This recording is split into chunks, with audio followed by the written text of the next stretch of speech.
jemaat yang dikasihi oleh Tuhan kita Yesus Kristus, kita akan mulai ibadah kita pagi hari ini. Kita satukan hati dalam berdoa. Kami bersyukur Tuhan, pagi hari ini kami kembali berkumpul untuk memuji-Mu, menyembah-Mu Allah kami yang hidup. Biarlah segala pujian dan penyembahan kami ini boleh menyenangkan hati-Mu Tuhan. Terima kasih Bapa, urapi setiap kami. Terima kasih Tuhan Yesus, di dalam nama Tuhan Yesus. Haleluya, amin. Mari kita mau bersuka cita pagi hari ini.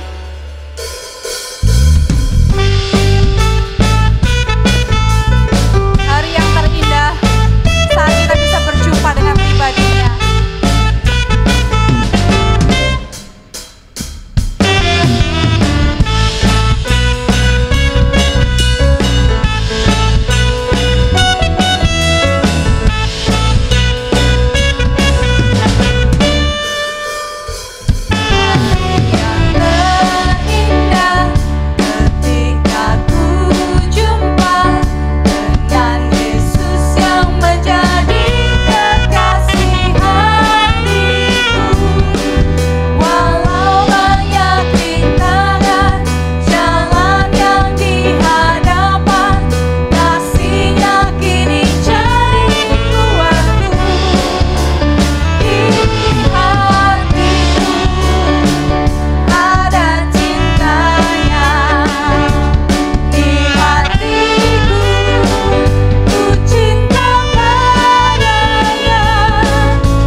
Bersukacita dan katakan, ku jatuh cinta padanya, semakin hari semakin dalam.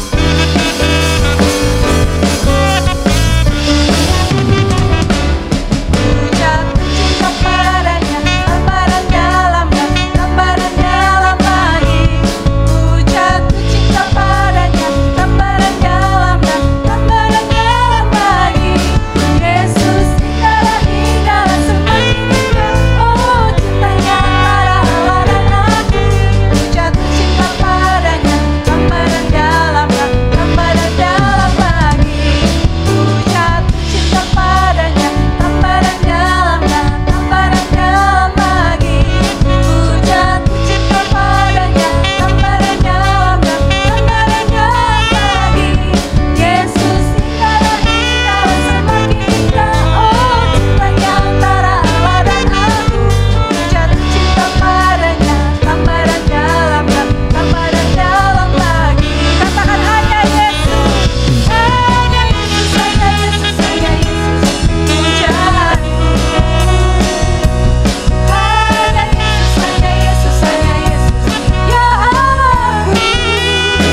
mendengarkan firman Tuhan. Kita percaya tidak ada satupun di dunia ini yang bisa memisahkan kita dari kasih Kristus.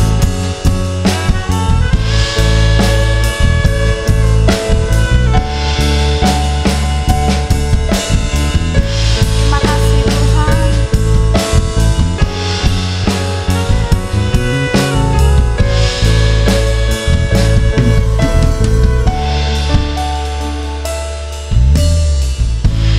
Siapakah yang dapat pisahkanku dari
pribadimu terus menyala, Yesus.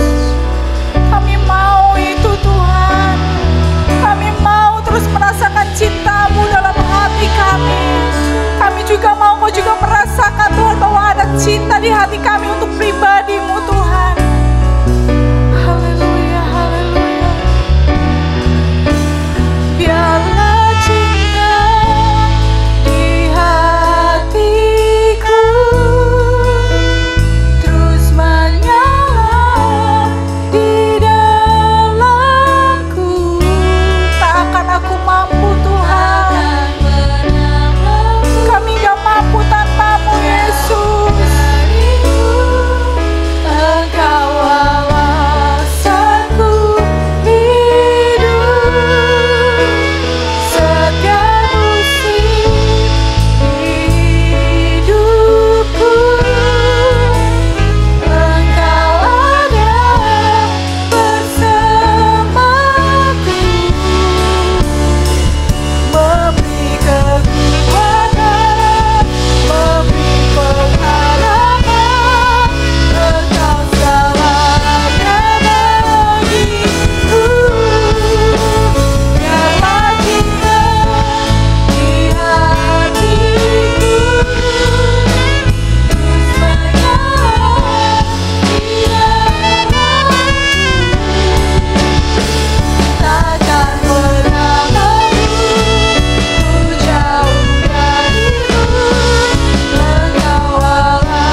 Kami percaya Tuhan, pagi hari ini Tuhan yang mengasihi kami, Bapa yang mengasihi kami, yang selalu rindu berbicara kepada setiap kami anak-anak-Mu. Kau akan menyampaikan apa yang menjadi isi hati-Mu Tuhan. Kami sudah menikmati kasih-Mu pagi hari ini, cinta-Mu di dalam kami. Kami percaya itu melimpah-limpah, meluap-luap ya Tuhan. Kami juga rindu terus mengasihi Tuhan, terus cinta di hati kami ini membara, terus cinta di hati kami ini Tuhan semakin kuat dan semakin kuat Tuhan, untuk Tuhan saja.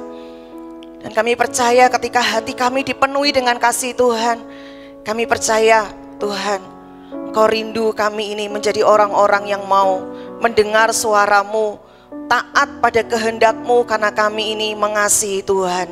Urapi setiap kami Tuhan, baik hamba-Mu maupun setiap kami yang mendengar. Kami mau buka telinga kami, hati kami untuk firman Tuhan pagi hari ini. Kami sambut firman-Mu di dalam nama Tuhan Yesus. Haleluya.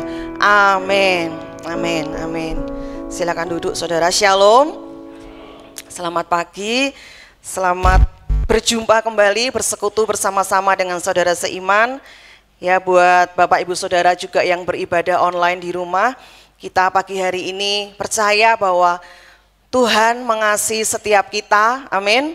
Ya, Tuhan sangat mengasihi setiap kita, dan Tuhan tuh selalu rindu untuk berbicara, selalu rindu untuk menuntun setiap kita, anak-anaknya, langkah demi langkah, untuk kita itu menggenapi rencana Tuhan dalam kehidupan kita. Mari Bapak Ibu, kita akan langsung belajar firman Tuhan pagi hari ini. Kita buka dalam Markus pasal yang ke-9 ayat yang ke-50. Markus pasal yang ke-9 ayat yang ke-50. Saya sudah tulis di depan, saudara bisa melihat.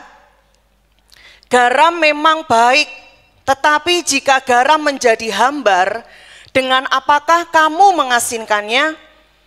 Hendaklah kamu selalu mempunyai garam dalam dirimu dan selalu hidup berdamai yang seorang dengan yang lain. Saya ulangi sekali lagi, garam memang baik, tetapi jika garam menjadi hambar, dengan apakah kamu mengasinkannya? Hendaklah kamu selalu mempunyai garam dalam dirimu dan selalu hidup berdamai yang seorang dengan yang lain. Kalau Bapak Ibu suka tema pagi hari ini, tema kita adalah jangan hambar. Ya, jangan hambar. Gambarnya sangat menarik. Saya waktu lihat gambar ini ya, saudara, flat ya, menggambarkan memang jangan hambar, harusnya seperti itu saudara ya, jangan hambar. Nah, saudara, kita akan lihat ayat tadi lebih dalam lagi. Saya ajak saudara belajar pelan-pelan. Kita melihat dari terjemahan yang lain, saya membaca di terjemahan Amplified Bible. Saya tuliskan juga di depan, tapi saya langsung mengajak saudara melihat terjemahan bahasa Indonesianya. Dikatakan begini, garam itu baik dan berguna. Ya, baik dan berguna, itu garam. Garam itu seharusnya baik dan seharusnya berguna. Tapi jika garam kehilangan rasa asinnya, ya, jadi pertama ditekankan garam itu baik dan berguna. Garam itu pasti ada gunanya. Tapi kalau garam itu kehilangan rasa asinnya, dalam kurung tujuannya, dalam kurung tujuan diciptakannya garam, tujuan keberadaan garam. Kalau garam kehilangan tujuan itu, bagaimana kamu akan membuatnya menjadi asin lagi? Milikilah garam dalam dirimu secara kontinu, secara terus menerus, dan berdamailah satu dengan yang lain. Saudara, kata hambar dijelaskan di sini dengan kalimat kehilangan rasa asin. Saudara, hambar artinya tidak ada rasanya, betul? Ya, masakan ini hambar, nggak ada rasanya. Bahasa Jawanya tuh sepo ya. Kalau saya tahu dari kecil saya sepo, nggak ada rasanya apa-apa, nggak enak begitu. Nah, dikatakan garam yang seharusnya asin, yang seharusnya garam itu baik dan berguna, tetapi jadi hambar, artinya tidak ada rasa apa-apa. rasanya itu tawar, rasanya itu nggak enak. Dan segala sesuatu yang hambar atau tawar pasti tidak enak rasanya Bapak Ibu, betul? Tidak bisa dinikmati dan tidak ada gunanya. Coba kalau ibu-ibu di sini masak makanan capcay ya. Capcay itu kan harusnya di dalamnya sayurnya itu beragam dan juga banyak campurannya begitu ya. Waktu kita memasak capcay dengan begitu banyak campuran, dengan begitu nikmat, kelihatannya itu begitu indah begitu ya. Waktu difoto, waktu dilihat kelihatannya begitu indah, penampilannya itu dari luar itu begitu begitu nikmat seperti itu. Tapi ketika dicoba, ketika dicicipin, ternyata hambar. Sekalipun kelihatannya mata kita memandang itu enak, indah penampilannya, ya dengan begitu warna-warninya, ada hijau, ada merah, itu begitu pengen kita nikmati, tapi ketika kita coba itu rasanya hambar, itu jadi tidak enak Bapak Ibu, betul? Betul ya, sekalipun penampilannya indah, tapi kalau tidak dikasih garam di dalamnya, maka tidak ada rasanya. Jadi hambar, jadi tawar, tidak bisa dinikmati, tidak bisa mengenyangkan kita, dan tidak berguna. Nah, kata hambar juga kita temukan di ayat-ayat yang berhubungan dengan garam ini, itu dikatakan juga dengan tawar. Coba kita lihat ayat-ayatnya, semua ini berhubungan Bapak Ibu. Di dalam Lukas 14 ayat yang ke-34. Garam memang baik, jadi selalu ditekankan awalnya garam itu baik, berguna, harusnya berfungsi. Tetapi jika garam juga menjadi tawar, dengan apakah ia diasinkan? Ya. Lalu coba di Matius 5 ayat 13.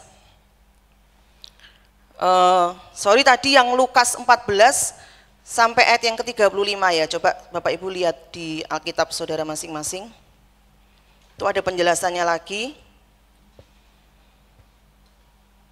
Lukas 14 ayat 34 sampai 35 tadi ya.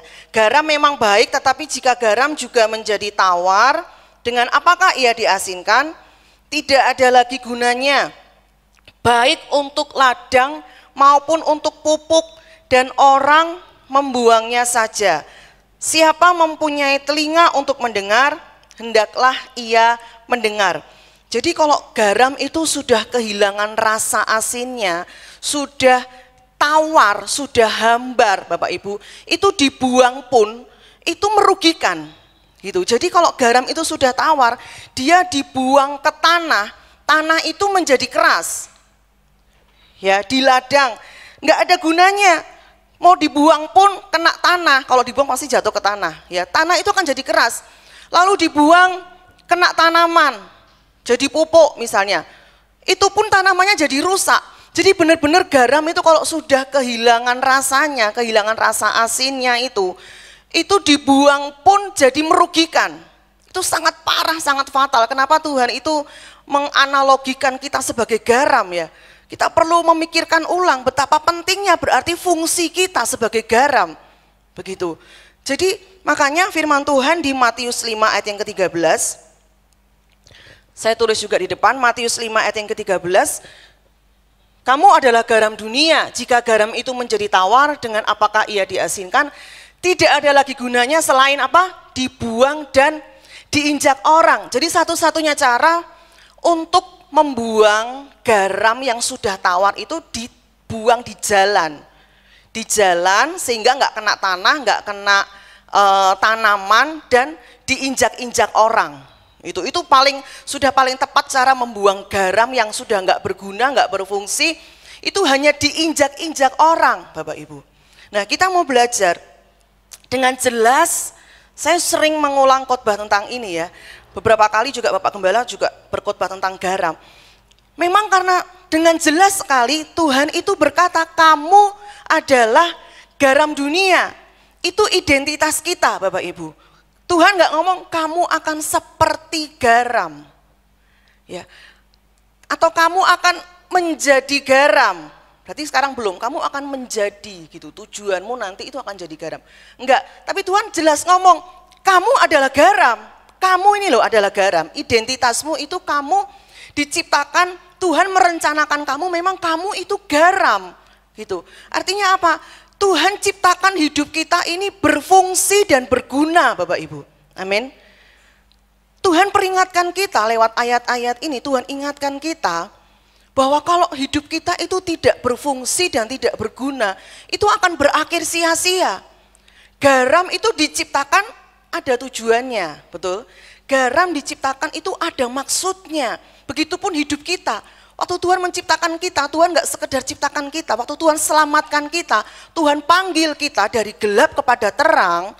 Itu bukan hanya kita menikmati hidup untuk diri kita sendiri. Ya tidak ada tujuannya, tidak berguna apapun. Enggak Bapak Ibu. Tuhan ngomong kamu itu garam dunia. Artinya Tuhan itu mau hidup kita itu berfungsi dan berguna. Tuhan memberi peringatan kalau hidupmu enggak berfungsi, hidupmu enggak berguna, kamu kehilangan tujuan keberadaan hidupmu di dunia ini, maka hidupmu tuh akan berakhir sia-sia. Sangat sia-sia dan tidak berguna. Nah karena itu pagi hari ini Tuhan memperingatkan setiap kita supaya hidup kita ini bangkit, kita tahu tujuan keberadaan kita bahwa kita garam dunia yang harusnya kita itu memberi pengaruh, memberi dampak, memberi rasa kepada dunia ini. Jangan sampai menjadi hambar, jangan hambar, jangan kehilangan rasa. Mengapa? Mengapa kita nggak boleh hambar? Kenapa kita nggak boleh kehilangan rasa? Harus tetap asin. Coba baca dalam Matius 5 ayat yang ke-16. Firman Tuhan berkata, ini masih dalam konteks tadi ya, ayat tentang garam. Demikianlah hendaknya terangmu bercahaya. Ini konteksnya garam dan terang dunia. Hendaknya terangmu bercahaya di depan orang supaya apa? Mereka melihat. Ya, supaya mereka melihat. Ada praktek, ada peragaan hidup yang nyata. Tuhan maunya seperti itu. Supaya mereka itu melihat perbuatanmu. Ada yang kita lakukan nyata, perbuatan tindakan kita yang baik. Dan akhirnya apa? Memuliakan Bapamu yang di surga. Kita sebagai murid Kristus, kalau saudara belajar ayat-ayat tentang garam, itu ditujukan bukan hanya buat orang yang percaya, tapi itu ditujukan untuk pengikut Kristus, untuk murid Kristus. Orang-orang Kristen yang sungguh-sungguh berkomitmen mau mengikuti teladan hidupnya Kristus. Kita sebagai murid Kristus harus berfungsi sebagai terang dan garam. Supaya apa? Mereka lihat, Bapak Ibu. Orang-orang di dunia ini, orang-orang di luar itu butuh bukti, butuh melihat dengan mata mereka. Mereka melihat perbuatan kita. Mereka nggak cuma lihat aktivitas mingguan kita setiap minggu kita ke gereja. Tapi mereka butuh melihat contoh. Mereka butuh melihat teladan hidup, perbuatan yang baik dari hidup kita sehingga hasilnya apa? Mereka itu akan melihat Bapa di surga lewat hidup kita. Dan akhirnya mereka memuliakan Bapa di surga. Maka itu penting sekali kekristenan, bukan hanya kita terinspirasi firman Tuhan. Tapi penting bagaimana kita bisa mengaplikasikan firman Tuhan. Amin. Melakukan firman Tuhan. Sudah seberapa banyak firman yang kita dengar Bapak Ibu dari tahun 2021 ini aja, dari minggu pertama Januari sampai minggu kemarin. Sudahkah kita praktekkan firman Tuhan itu? Sudahkah itu teraplikasi dalam perbuatan kita setiap hari? Itu perlu kita pertanyakan terus dalam hidup kita. Ya, itu menjadi sebuah motivasi buat kita semua. Nah, mari saya ulangi, saya tulis di depan supaya jadi simple begitu ya dalam pemikiran kita, bahwa tujuan keberadaan garam. Memang banyak tujuan yang lain, Bapak Gembala dulu sudah pernah khotbah itu, tapi kita mau bahas satu aja ini, kita mau praktekkan satu ini aja dulu ya, supaya kita bisa praktek bareng-bareng. Nah, tujuan keberadaan garam itu memberi rasa. Tadi saya katakan masakan capcay kalau nggak ada garamnya nggak enak, benar-benar nggak enak. Ya, saudara mau dikasih banyak pun nggak mau makan, nggak enak rasanya.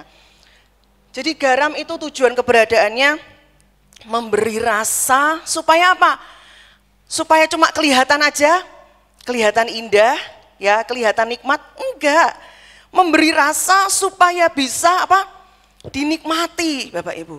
Ya, masakan itu loh supaya bisa kita makan, kita nikmati. Maka itu firman Tuhan selalu ngomong berbuah supaya buah kita bisa dinikmati banyak orang, ada hasil dari kehidupan kita. Berarti kita tidak boleh lupa salah satu tujuan keberadaan kita sebagai murid. Ya, ini ditujukan untuk murid Kristus, orang-orang percaya yang sungguh-sungguh mau komitmen hidupnya mengikuti gaya hidup Tuhan Yesus, teladan hidup Tuhan Yesus. Saya tulis juga di depan, tujuan keberadaan murid Kristus sebagai garam dunia adalah memberi pengaruh. Ya, ingat garam itu walaupun kecil Bapak Ibu ya. Saudara nggak perlu masak capcay dengan garam 1 kilo, nggak perlu. Saudara kasih sedikit 1 sendok, kalau masakannya banyak ya 1 sendok aja garam yang sedikit itu pengaruhnya luar biasa. Tuhan mau gambarkan kita seperti itu, walaupun kita itu seringkali nggak terlihat, tidak diperhitungkan oleh dunia, tapi sebenarnya di dalam kita ada kuasa. Amin. Di dalam kita ini Tuhan sudah taruh Bapak Ibu pengaruh. Kata-kata kita itu seringkali dinantikan loh banyak orang. Mereka tuh seringkali pengen dengar kita itu ngomong apa, ada hikmat apa yang keluar dari mulut kita. Seringkali mereka itu menanti-nantikan kita. Bagaimana cara mengatasi masalah keuangan, masalah rumah tangga misalnya. Ya, jadi walaupun kecil garam itu, tapi pengaruhnya sangat luar biasa. Dan waktu dia berfungsi, garam itu tidak terlihat Bapak Ibu. Dia melarutkan diri. Betul ya, dia melarutkan diri, dia membiarkan dirinya itu hilang supaya dia bisa berfungsi untuk memberi rasa dan akhirnya bisa dinikmati oleh banyak orang. Bukan untuk kepentingannya dirinya, tapi untuk orang lain bisa menikmati hidupnya. Itulah tujuan keberadaan murid Kristus, yaitu kita.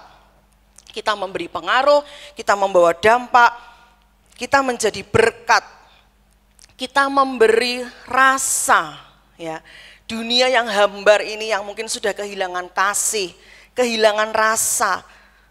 Kita hadir memberikan rasa itu, memberikan sentuhan kasih kepada mereka supaya mereka bisa menikmati, mereka bisa melihat, mereka bisa rasa, ya, mereka bisa merasakan kasih Tuhan, kuasa Tuhan, kebaikan Tuhan, kemurahan Tuhan lewat hidup kita. Dan ujung-ujungnya harus apa?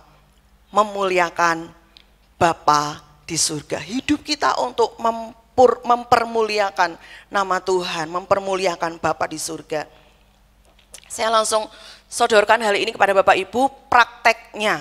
Ya, saya tahu kita sudah banyak belajar hari-hari ini tentang kasih, tentang be strong together, bagaimana. Sekarang kita mau praktek. Ada 3 hal yang saya sodorkan kepada Bapak Ibu. Yang pertama, bagaimana aplikasinya nih, hidup saya sebagai garam. Saya tahu, saya sekarang garam, harus berfungsi, harus berguna. Tapi seringkali kita nggak ngerti, saya harus lakukan apa, gitu ya. Mari kita belajar dari firman Tuhan sekali lagi. Yang pertama, prakteknya, kita praktek bisa individu, ya, pribadi, satu-satu, bisa juga kelompok. Kelompok itu bisa dalam satu kelompok dalam keluarga, ya, atau dalam kelompok komsel saudara bergerak bersama-sama, atau dalam satu jemaat seperti ini sebagai gereja Tuhan. Yang pertama yaitu pembawa damai. Kalau saudara kembali lagi tadi di ayat yang pertama, Markus 9 tadi ayat yang ke-50, itu dihubungkan ya, jangan kamu hambar dan hiduplah apa tadi, berdamai satu dengan yang lain. Kenapa? Dihubungkan dengan itu di ayat yang pertama tadi. Kenapa nggak boleh hambar, harus punya rasa asin, lalu dilanjutkan dengan kalimat hendaklah kamu hidup berdamai satu dengan yang lain. Bapak Ibu, karena orang Kristen itu akan kehilangan keefektifannya berfungsi sebagai garam jika mereka sendiri tidak hidup damai satu dengan yang lain. Betul? Bapak Ibu, kalau kita di posisi orang yang belum percaya Tuhan, misalnya, kita lihat orang-orang Kristen yang hidupnya tidak berdamai, di rumah tangganya ribut terus, cekcok terus, suami istri, orang tua anak, kakak beradik, ipar, menantu, mertua, ribut terus pokoknya, ya adu mulut, bertengkar. nggak ada damai. Lalu mereka mengajak kita beribadah. Mereka memberitakan nama Yesus. Tuhan itu baik loh. Tuhan itu sangat mengasihi kita. Tuhan itu kasih. Kita bersaksi tentang Tuhan. Apakah kira-kira kita mau ikut? Kalau saya ya nggak mau, saudara. Saya berpikir, saya yang nggak percaya Tuhan aja hidup saya lebih baik dari kamu. Aku nggak pernah bertengkar, nggak pernah seperti kamu gitu ya. Orang Kristen kalau saudara tidak bisa hidup berdamai, itu fungsi garamnya sangat tidak efektif. Kita memang garam, identitas kita garam, tapi saudara, waktu kita tidak bisa hidup berdamai, suami istri, orang tua dengan anak, ya, menantu dengan mertua, kakak beradik, saudara ipar, lingkungan, masyarakat, ya saudara nggak bisa hidup damai, justru saudara menjadi pembuat masalah dalam lingkungan itu. Bagaimana saudara bisa bersaksi tentang Tuhan Yesus? Apakah mereka mau mendengar? Ya itu kasih karunia Tuhan kalau mereka bisa percaya kepada Tuhan. Tapi Tuhan juga mau pakai kehidupan kita, karena sekali lagi identitas kita itu adalah garam. Jadi saudara, kalau kita belajar lagi di dalam Kolose 4 ayat yang ke-5 sampai ayat yang ke-6, ini juga ada kata-kata hambar di situ ya. Kolose 4 ayat 5 sampai 6, hiduplah dengan penuh hikmat terhadap orang-orang luar. Jadi terhadap orang-orang yang belum percaya Tuhan, kita harus hidup dengan penuh hikmat, jangan hidup sembarangan. Pergunakanlah waktu yang ada, karena kita sedang berlomba dengan waktu. Hendaklah nih kata-katamu senantiasa penuh kasih. Ya, kalau ketemu orang yang belum percaya kepada Tuhan, firman Tuhan menasehati kita, hendaklah kata-katamu itu senantiasa penuh kasih, jangan hambar. Sehingga kamu tahu bagaimana kamu harus memberi jawab kepada setiap orang. Bapak Ibu, ya jangan hambar. Waktu kita berjumpa dengan orang lain, ya kata hambar tadi kan harus ada tujuannya, harus ada dampaknya, harus ada pengaruhnya. Waktu kita berkata-kata pun, saudara, seharusnya jangan sampai tidak ada pengaruh apa-apa. Waktu kita berkata-kata, jadikan kata-kata itu menjadi sebuah pengaruh positif. Gunakan setiap kesempatan. Ya, saudara mau berkata Tuhan memberkati, saudara mau berkata Tuhan mengasihi. Saya ingat waktu beberapa minggu yang lalu kami ke aksi sosial banjir ya. Ternyata di situ ada salah seorang bapak guru yang dulunya orang Kristen, tapi sekarang sudah tidak karena istrinya kepercayaan lain. Ya, saya tidak tahu ceritanya. Waktu saya mau pulang, mau masuk mobil, tiba-tiba ada yang bercerita kepada saya, sih dulu itu orang Kristen, gini, bersaksi. Intinya tim kita ini menceritakan kembali tentang Tuhan Yesus begitu. Waktu saya mendengar, tiba-tiba waktu saya mau masuk mobil, dia nyusul di belakang saya bapak ini ya. Dia ngomong, bu, nanti kirim fotonya ya bu. Dia bilang ya, karena kami foto bersama. Bu, nanti kirim fotonya ya bu. Dia bilang, oh iya pak. Saya bilang, oh iya pak. Terus saya berkata gini, Tuhan Yesus memberkati bapak ya. Saya ngomong gitu. Waktu dia mendengar Tuhan Yesus memberkati, dia kayak kaget gitu loh. Saya juga lihat responnya dia kan, dia bukan biasa-biasa, tapi dia kayak kaget lalu mukanya seperti bersinar-sinar. Ya bu, amin. Dia bilang gitu ya. Saya gunakan kesempatan waktu saya dengar cerita tentang itu. Waktu dia datang kepada saya langsung gunakan kesempatan itu Bapak Ibu. Saya ngomong Tuhan Yesus memberkati Bapak. Saya ngomong ya, waktu dia mendengar itu, hatinya itu seperti cair Bapak Ibu. Saya melihat mukanya berubah menjadi semangat ya. Nah, mari gunakan setiap kesempatan. Gunakan setiap waktu. Saudara ini setiap hari berjumpa dengan banyak orang di luar. Betul? Saudara bekerja, sekolah, di lingkungan masyarakat pasti setiap hari berjumpa dengan orang-orang yang belum percaya kepada Tuhan Yesus. Gunakan waktu itu dengan baik. Dikatakan tadi, hiduplah dengan penuh hikmat, jangan sembarangan. Jangan pakai waktu-waktu itu dengan sia-sia atau justru kita menjadi batu sandungan. Justru waktu mereka bertemu dengan kita, mereka nggak suka, mereka ilfil dengan kita, mereka nggak mau dekat-dekat dengan kita karena kita selalu ngomong yang negatif, selalu ngomong membicarakan orang lain, ngerasani orang lain, atau selalu menyalahkan mereka, memojokkan mereka. Ya saudara, mereka tidak akan tertarik begitu. Mereka tidak menikmati rasa itu di dalam kehidupan kita. Jadi mari gunakan setiap kata-kata kita itu kata-kata yang penuh kasih, kata-kata yang membangun, kata-kata yang memberi semangat.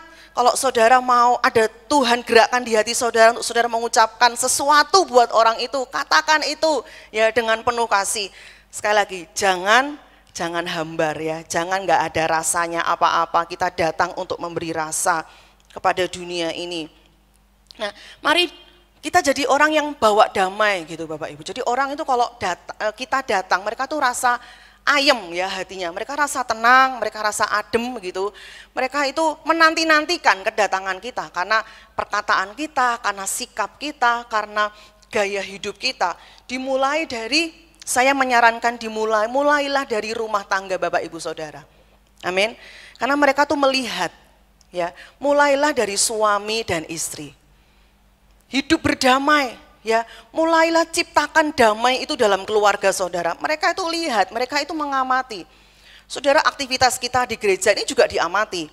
Saya ngobrol dengan tukang penjual bubur.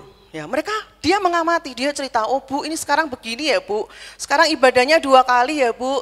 Kalau pagi juga ada yang tua-tua yang datang ya Bu. Wah, diperhatikan saudara ya. Di sekitar sini memperhatikan kita saudara. Mereka itu tertarik, mereka tuh lihat. Gimana sih cara hidup orang Kristen, gaya ibadahnya orang Kristen tuh gimana sih?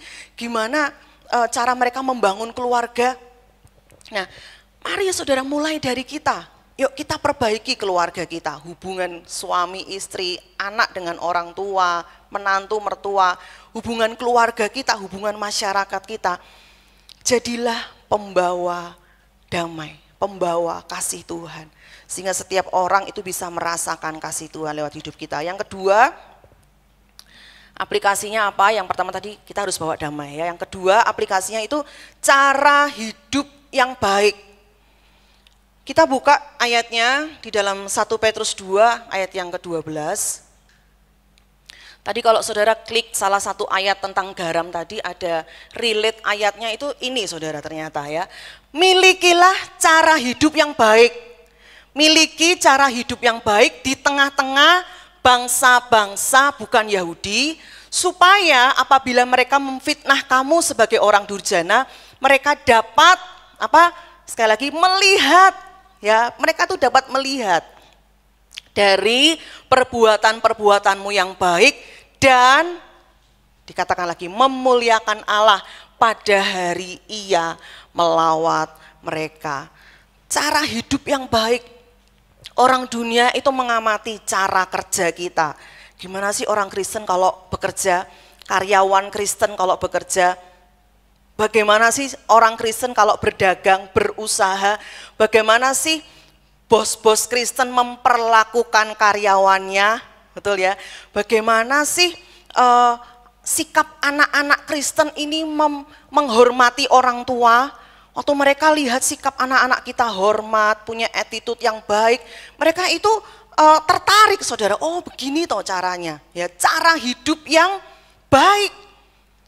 Mereka mengamati kita, cara hidup yang baik supaya apa? Nanti pada waktunya Tuhan, kalau Tuhan itu lawat mereka, waktunya Tuhan, kalau Tuhan itu selamatkan mereka, kita nggak jadi batu sandungan Bapak Ibu, betul? Kita nggak jadi batu sandungan. Berapa banyak kita sering mendengar cerita, di Rembang saya juga dengar, di sini saya juga mendengar, ada orang-orang yang sudah mulai tertarik ikut Tuhan Yesus, tertarik ikut Tuhan Yesus, tapi waktu lihat cara hidup orang Kristen, dia mundur Bapak Ibu ya. Kayaknya saya lebih baik cara hidup saya, ya saya nggak bertengkar, saya nggak ribut terus dalam rumah tangga. Mereka menjadi mundur, padahal mereka tertarik kepada pribadi Yesus. Saya membaca satu artikel dikatakan orang di luar ya, mereka itu yang tidak membaca Alkitab, tidak tahu firman Tuhan, kitab suci kita orang Kristen, tapi mereka dengan teliti memperhatikan kehidupan orang-orang yang membaca Alkitab, Bapak Ibu. Mereka nggak pernah baca Alkitab kita.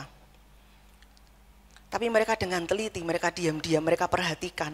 Dengan teliti mereka memperhatikan cara hidup kita, memperhatikan orang-orang yang membaca Alkitab. Bagaimana cara hidup kita? Maka itu firman Tuhan menasihati, miliki cara hidup yang baik. Berubah, saudara, bertobat. Ya, bertobat, sudah enggak banyak waktu lagi kita. Bertobat dari cara hidup yang salah, dari semua kebiasaan dosa kita, bertobat dari semua gaya hidup kekanak-kanakan, bertobat dari semua gaya hidup mementingkan diri sendiri, rumah tangga yang ribut, ya semua cara-cara hidup dunia ini. Mari bertobat, saudara, bertobat dan hidup dalam prinsip-prinsip firman Tuhan. Sudah taat aja, ya taat apa yang firman Tuhan tulis, kita katakan, kita praktekkan dalam hidup kita. Yang pertama memang dimulai dari keluarga kita. Yang ketiga, praktek yang ketiga yaitu memang ini harus kita lakukan ya, perbuatan. Bukan cuma perkataan, perbuatan baik. Dari tadi diulang-ulangkan, perbuatan baik, melihat perbuatan baik.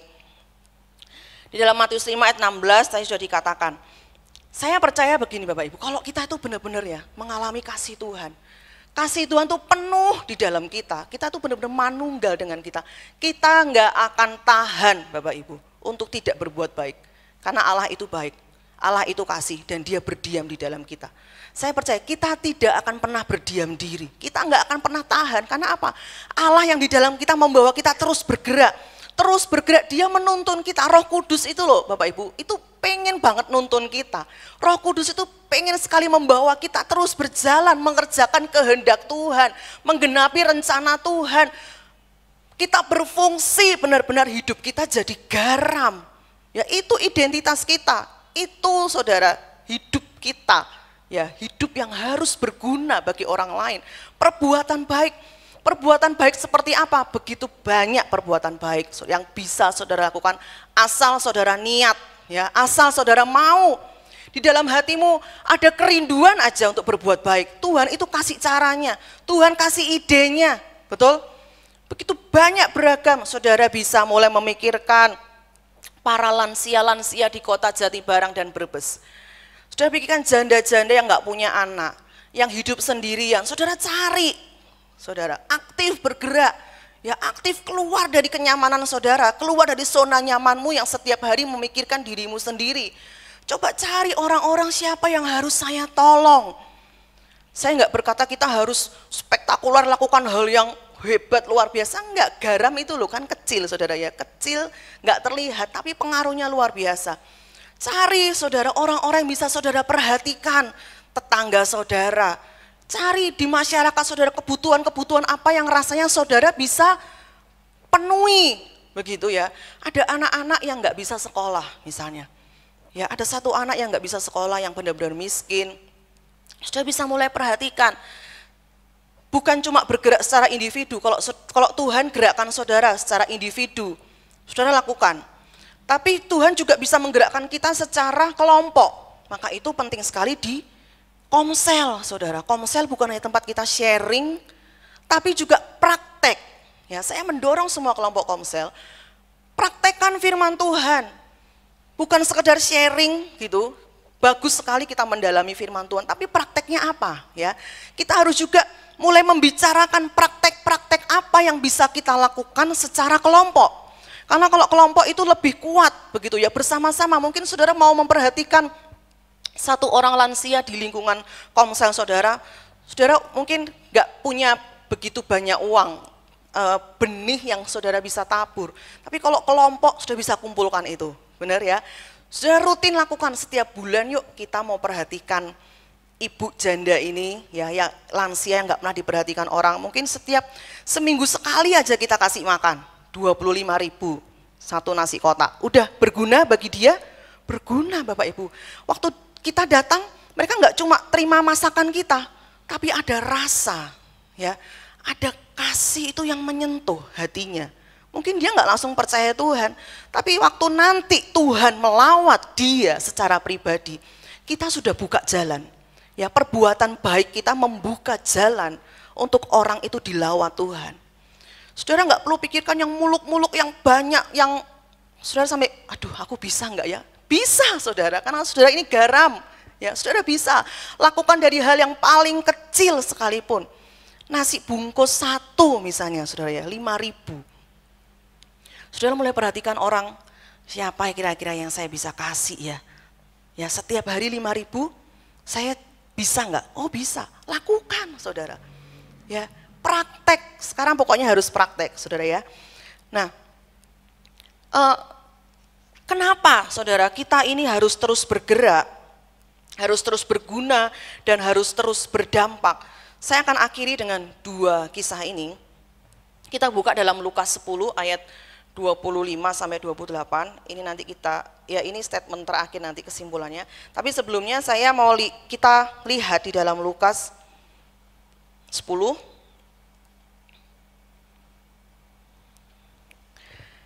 ayat 25 sampai dengan ayat yang ke-28.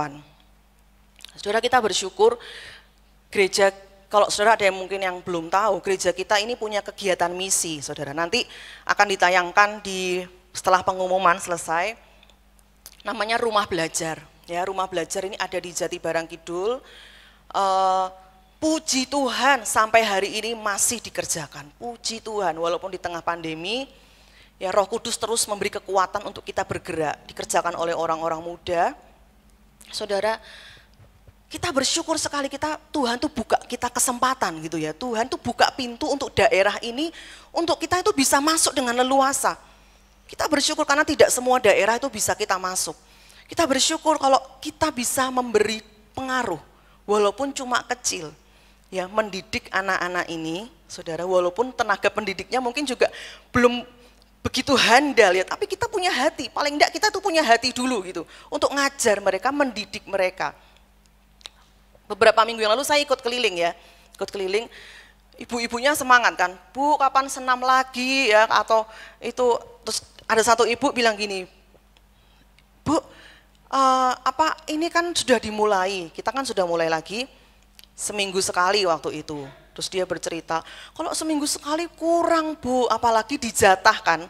Ya, jadi satu anak itu mungkin bisa 2 bulan atau 3 bulan sekali baru ketemu untuk diajar. 1 jam, ya cuma 1 jam aja. Dia ngomong, kurang Bu, itu kurang banget. Ya, karena anak-anak ini kelamaan di rumah, kelamaan banyak main, jadi lupa. Ada yang kelas 2 belajar membaca, tapi sekarang udah lupa membacanya. Ya, saya juga mikir kok lupa membaca. Nah, berarti di rumah nggak pernah belajar Bapak Ibu. Dia ngomong kalau sama ibunya itu nggak mau nurut ya. Kalau sama ibunya belajar tuh ibunya yang stres.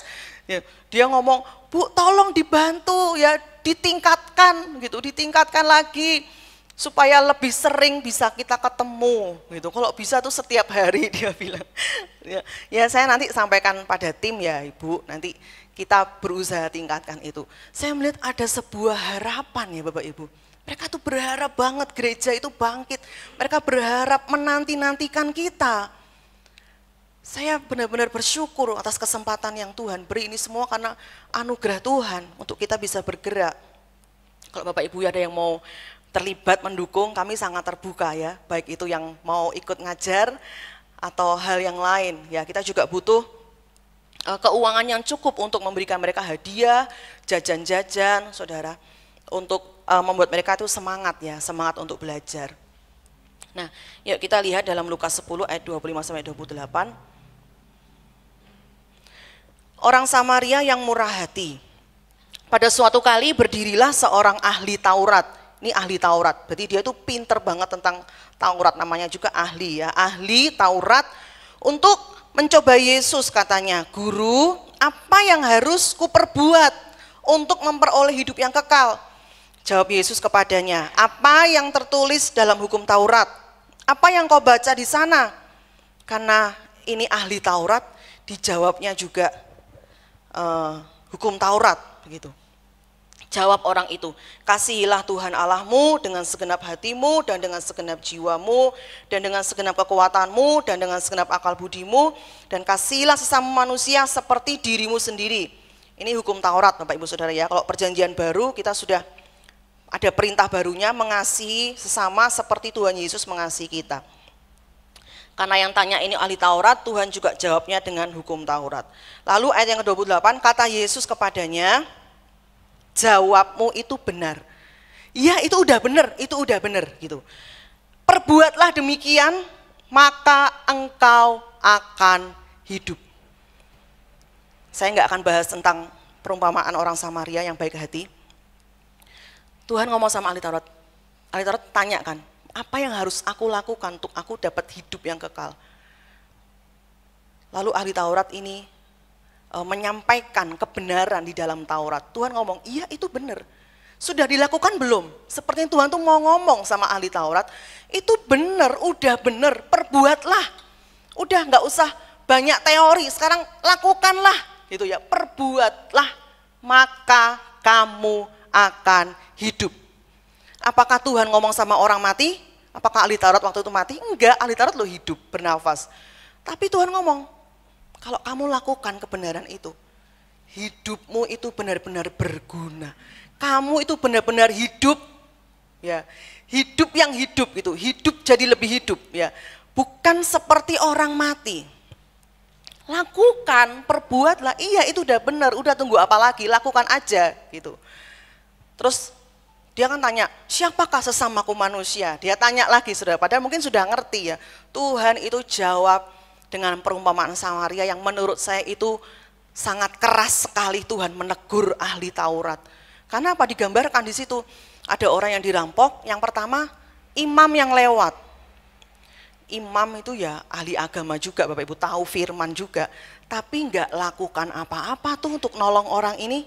Dia tahu kebenaran, mengasihi sesama manusia, tapi enggak lakukan apa-apa. Diem aja, cuek, ya pasif, lewat. Yang kedua apa? Orang Lewi, orang yang melayani Tuhan juga, tahu juga firman. Lewat juga Bapak Ibu. Nah yang ketiga orang Samaria, dia praktekkan firman Tuhan. Dia lihat, dia lakukan sesuatu untuk orang yang dirampok. Bahkan tuntas, enggak setengah-setengah sampai selesai. Tuhan ngomong ini loh yang benar. Perbuatlah maka kamu akan hidup. Saya akan tutup dengan ayat ini, Yesaya 58.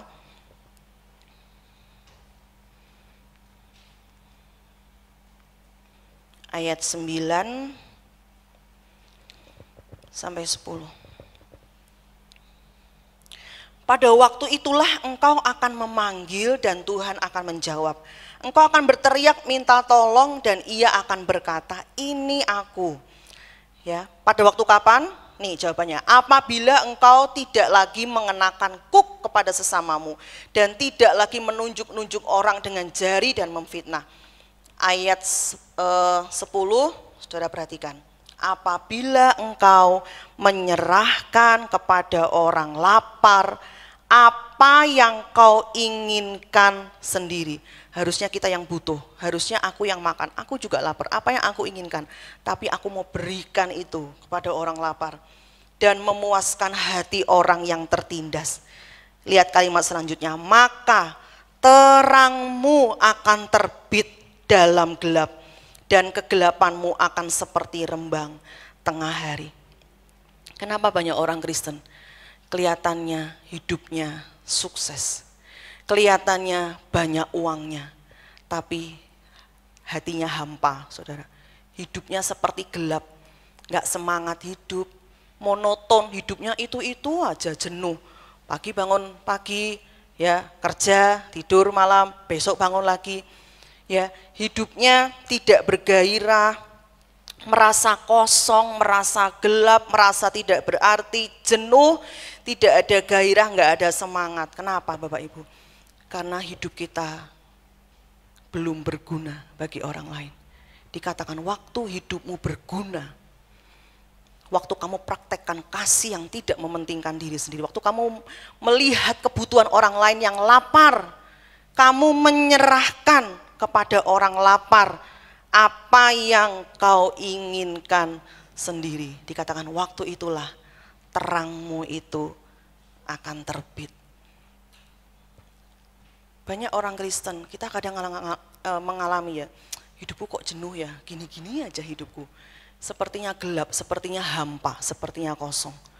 Itu tandanya saudara harus segera bertindak, bersentuhan dengan jiwa-jiwa. Segera bertindak, lakukan tugas kita, berguna. Supaya apa? hidup kita, dikatakan terang itu mulai terbit di dalam hidup kita. Kita berguna, kita bermanfaat. Amin, saudara. Kita semua diciptakan, pasti ada gunanya, pasti ada manfaatnya. Pasti kita itu, saudara, dibawa Tuhan untuk menggenapi rencana Tuhan dalam kehidupan kita. Yuk sama-sama praktek. Saudara bisa diskusikan itu dalam kelompok dekom saudara masing-masing, ya, di keluarga saudara masing-masing. Mulai berdoa, tanya Tuhan, Tuhan, apa yang harus saya lakukan? Saya mau hidup saya berguna. Saya nggak mau hidup saya kosong, jenuh, nggak semangat, nggak bergairah karena saya fokus pada diri saya sendiri. Saya mau hidup saya bermanfaat bagi orang lain. Yang terakhir, saudara, saya undang pemain musik. Hiduplah berguna dan berdampak bagi orang lain karena memang itulah identitas kita sebagai garam dunia. Kalau kita tidak hidup berguna, hidup kita akan berakhir sia-sia. Mari bangkit berdiri bersama-sama, kita responi firman Tuhan ini.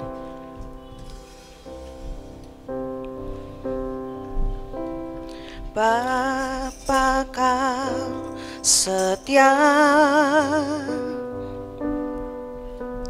takkan meninggalkan, dan ku percaya Engkau milikku dan ku milikmu. Katakan kerinduanku Tuhan, kerindu. Mari yang rindu melalui hidup kita nama Tuhan ditinggikan. Tinggikan namamu, karena ku tahu Engkau dalamku dan ku dalammu. Ubah hatiku, ubah hatiku seperti hatimu, setulus salibmu, kasihmu Tuhan. Biar mataku Tuhan, biar mataku seperti matamu, pancarkan kasihmu. Ku mau jadi sepertimu.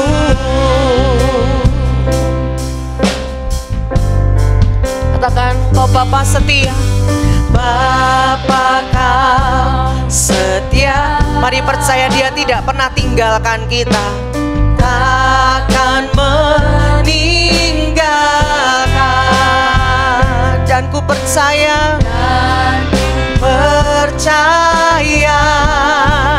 Engkau milikku. Kita ini milik Tuhan dan ku milikmu. Kerinduanku, kerindu. Mari yang rindu katakan Tuhan ini kerinduanku. Tinggikan nama Tuhan lewat hidupku, nama Tuhan ditinggikan. Amin Tuhan. Karena ku tahu Engkau dalamku dan ku dalammu. Ubah hatiku, mari ubah setiap hati kami. Ya Tuhan.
Saudara, pagi hari ini dengan jelas Tuhan berbicara pada kita.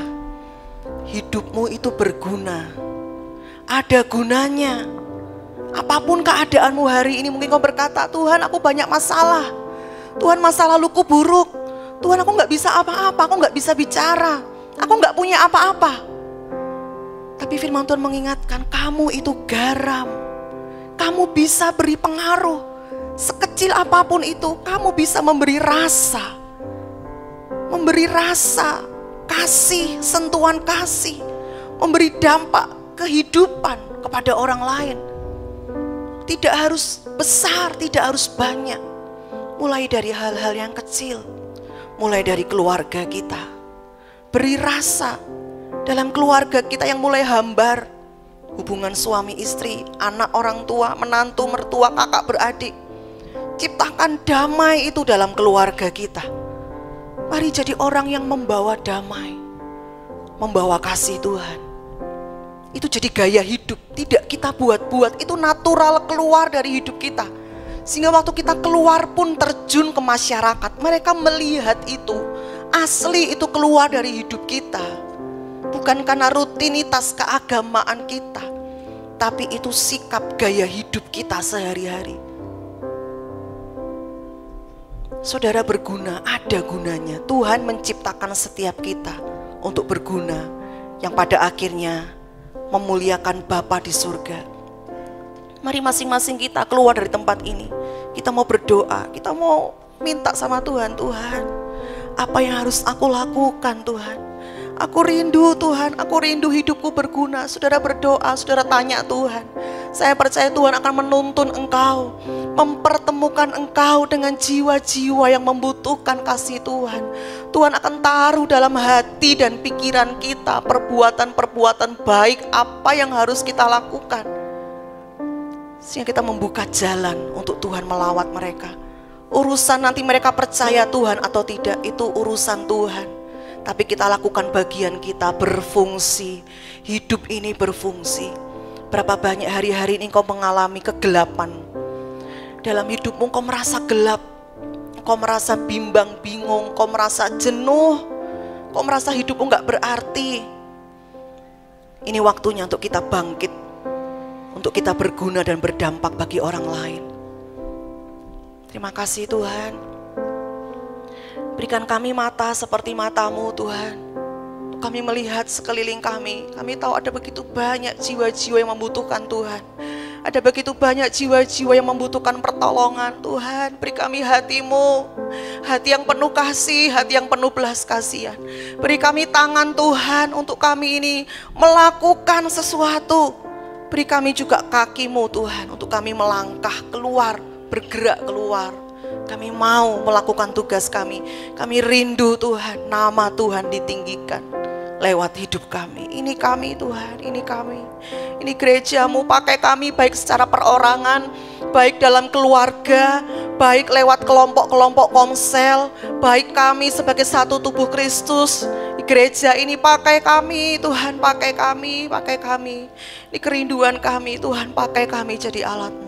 Terima kasih Tuhan Yesus, meteraikan firman-Mu, berbicara, dan Roh Kudus yang akan memampukan kami untuk kami melakukan firman Tuhan. Di dalam nama Tuhan Yesus, haleluya, amin. Silakan duduk saudara.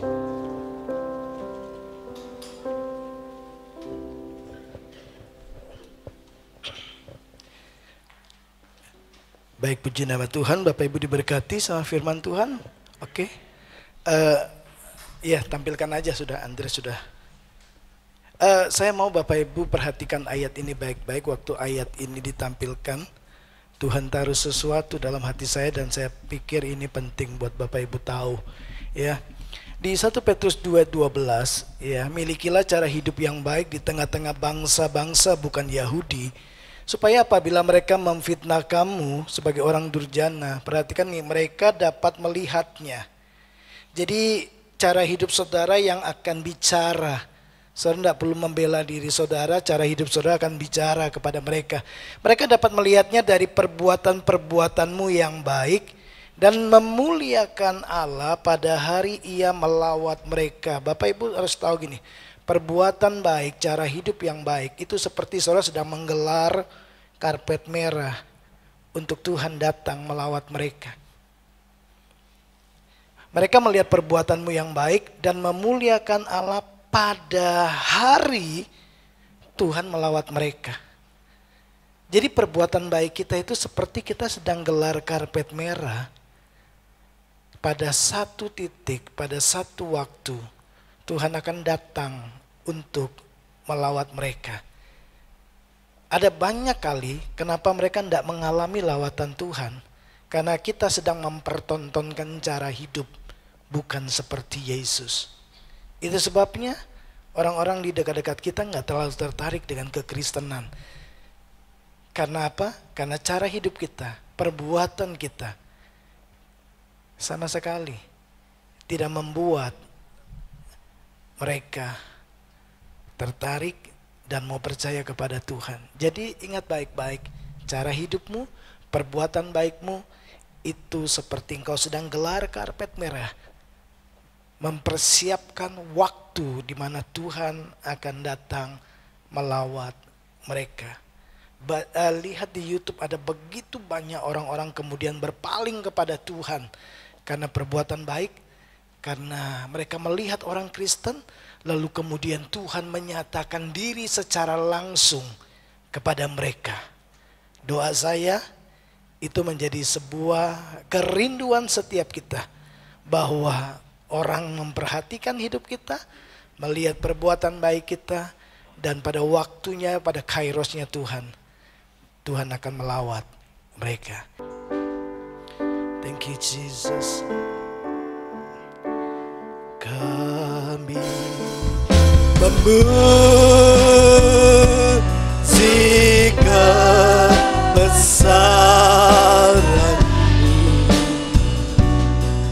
Kau Tuhan yang ajaib.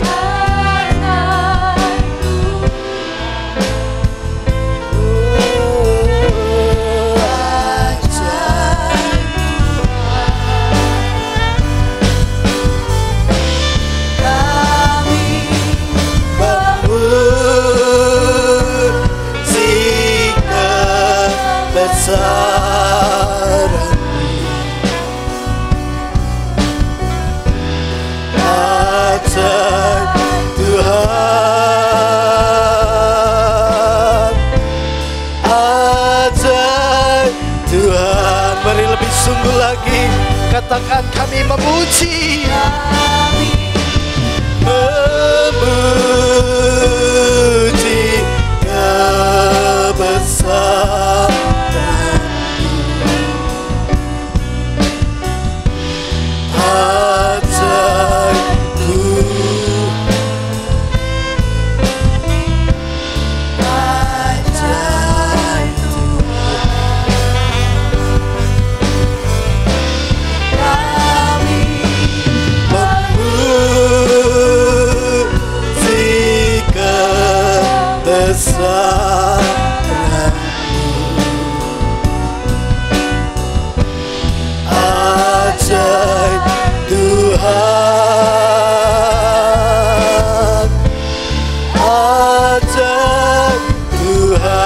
Ajaib Tuhan, ajaib Tuhan, ajaib Tuhan,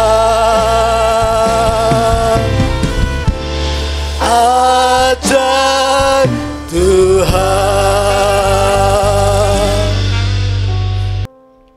Mari Bapak Ibu arahkan hatimu kepada Tuhan.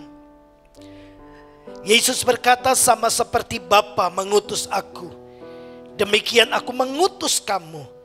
Karena itu kita kembali ke tempat kita masing-masing dalam pengurapan Tuhan. Pengurapan untuk berbuat baik. Supaya oleh perbuatan baik kita, orang-orang melihat bahwa Tuhan nyata, Tuhan hidup, Tuhan berkarya di dalam kita dan melalui kita. Dan olehnya Tuhan dipermuliakan. Kiranya perbuatan baik, cara hidup yang baik, perkataan yang baik, kehidupan yang membawa damai, kemudian akan menghantar mereka untuk mengalami Tuhan pada hari Tuhan melawat mereka. Kita pulang membawa berkat Abraham, Ishak dan Yakub, berkat di dalam kesatuan Bapa, Anak dan Roh Kudus. Di dalam nama Yesus Kristus kita terima berkat ini. Di dalam nama Yesus, setiap kita yang percaya kita diberkati Tuhan. Mari sama-sama kita katakan amin. Selamat hari Minggu. Tuhan Yesus memberkati kita semua.